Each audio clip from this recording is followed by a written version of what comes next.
جابر بن یزید جوفی کہتا ہے کہ میں آیا حضرت امام محمد باقر کی خدمت میں. البتہ وہ پہلی حدیث جو پہلے جو مطالب نقل کیے کہ 70,000 احادیث تھی.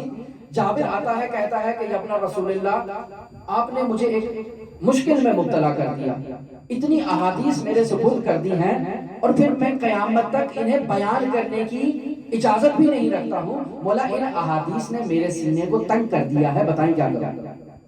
مشکلات کا شکار ہوں، ان احادیث نے میرے سینے پر بوجھ ڈال دیا ہے، میں گلو خلاصی کے لیے کیا کام کروں بتائیں. کہا جابر جاؤ صحرا میں زمین میں ایک گڑھا کھودو، اس گڑھے کے اندر اپنا سر ڈالو اور کہو حدثنی محمد بن علی،